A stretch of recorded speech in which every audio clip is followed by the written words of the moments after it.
आपातकाल के 50 वर्ष होने पर जिला भाजपा कार्यालय में आपातकाल को काला अध्याय बताते हुए संविधान हत्या दिवस के रूप में 25 जून को मनाया गया। इस अवसर पर मीसाबंदी की उपस्थिति में वक्ताओं ने अपने विचार रखे, जिसमें आपातकाल के दिनों को याद किया गया और सभी कार्यकर्ताओं को इस आपातकाल की पीड़ा से अवगत कराया गया।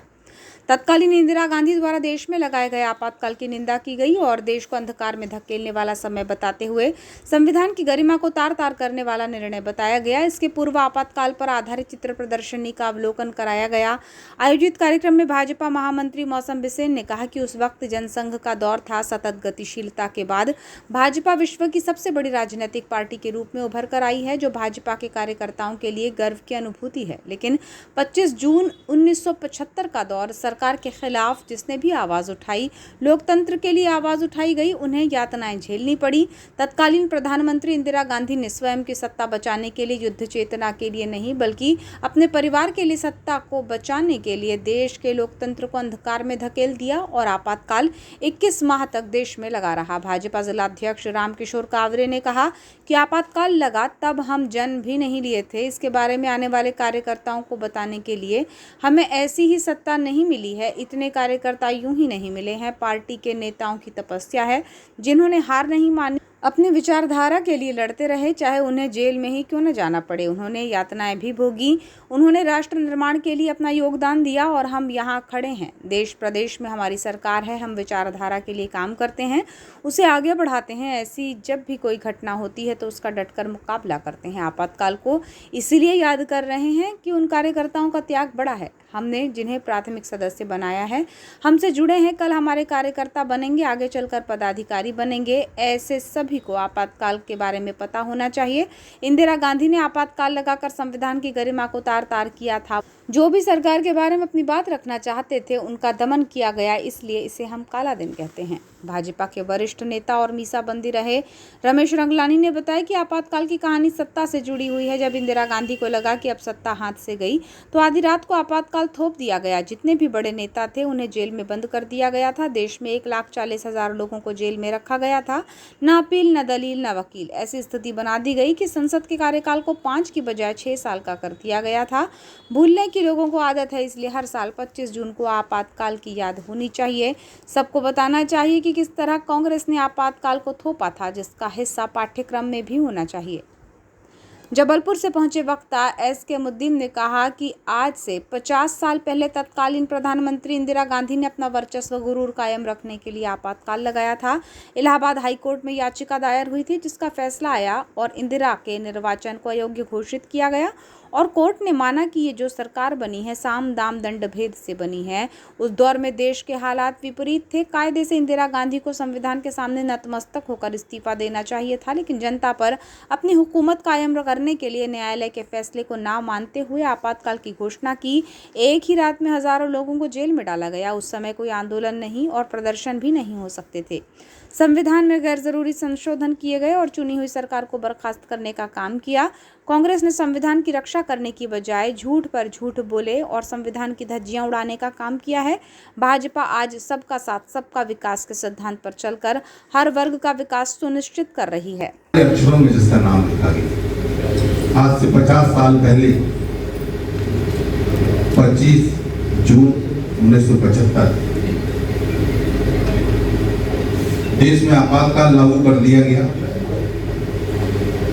और उसका मुख्य कारण सिर्फ यह था कि कांग्रेस पार्टी उस समय की तत्कालीन कांग्रेस की प्रधानमंत्री, देश की प्रधानमंत्री श्रीमती इंदिरा गांधी अपना वर्चस्व, अपना घमंड, अपना गुरूर, इसको कायम करने के लिए उन्होंने यह आपातकाल लागू किया। बात शुरू होती है 1971 से। 71 के आम चुनाव हुए और इनको बहुमत भी मिला, पर उस समय जो विपक्ष के उम्मीदवार थे राज नारायण जी, उन्होंने इलाहाबाद हाईकोर्ट में चुनौती दी कि ये जो चुनाव हुआ है ये साम दाम दंड भेद से छल कपट के साथ हुआ, असंवैधानिक तरीके से हुआ और उन्होंने एक याचिका दायर की। पहले तो ये सोचा जा रहा था कि ये याचिका स्वीकृत नहीं होगी, अगर हो गई तो कुछ समय ये चलेगी नहीं। पर ये याचिका स्वीकृत भी हो गई और इस पर गंभीरता से सुनवाई भी शुरू हुई। उस समय देश के हालात बहुत अच्छे नहीं थे। चारों ओर छात्रों के आंदोलन हो रहे थे, किसानों के आंदोलन हो रहे थे, मजदूरों के आंदोलन हो रहे थे और ये दमनकारी जो सरकार थी उनकी ऊपर दमनात्मक कार्रवाई कर रही थी। हालात बद से बदतर थे। उसी समय जॉर्ज फर्नांडिस ने बहुत बड़ा आंदोलन, रेलवे की जो हड़ताल हुई थी ये भी उस समय बहुत बड़ा था और उसी वक्त 12 जून को हाईकोर्ट का एक ऐतिहासिक निर्णय आया कि देश की जो तत्कालीन प्रधानमंत्री हैं उनका जो चुनाव है वो साम दाम दंड भेद से जीता गया, छल कपट से जीता गया, असंवैधानिक तरीके से जीता गया। इनका चुनाव शून्य किया जाता है और साथ ही 6 वर्ष ये कोई और चुनाव में भी भागीदारी नहीं कर पाएंगे। कायदे से तो देश की प्रधानमंत्री इंदिरा गांधी को संविधान के सामने नतमस्तक होना था और नैतिकता के नाते उनको इस्तीफा देना, पर ऐसा ना करके जो कि अभी सब बता रहे थे कि अपना वर्चस्व कायम करने के लिए, कांग्रेस पार्टी के ऊपर अपनी हुकूमत कायम करने के लिए, जनता के ऊपर अपनी हुकूमत कायम करने के लिए उन्होंने इसको ना मानते हुए 25 जून 1975, जैसा कि बताया अभी, उस समय के तत्कालीन जो राष्ट्रपति थे उनसे दस्तखत करा के आपातकाल की घोषणा कर दी। एक ही रात में सैकड़ों हजारों की तादाद में विपक्ष के नेताओं को ले जाकर जेल में भर दिया,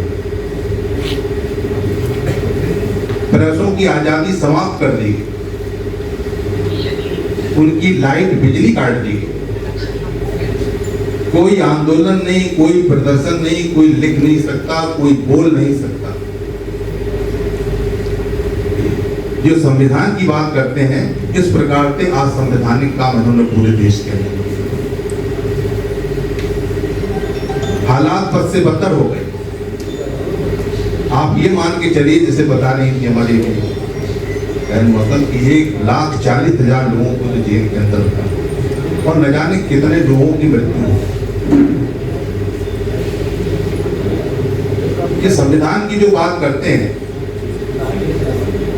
75 तो संशोधन इन्होंने किए संविधान के अंदर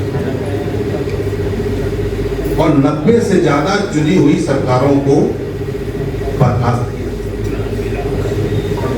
हिंदुस्तान के अंदर अगर संविधान की सबसे ज्यादा किसी ने धज्जियां उड़ाई और सबसे ज्यादा झूठ बोला और सबसे ज्यादा इस देश की जनता को एक दूसरे से लड़ाने की अगर किसी ने कोशिश की तो वो पार्टी है कांग्रेस।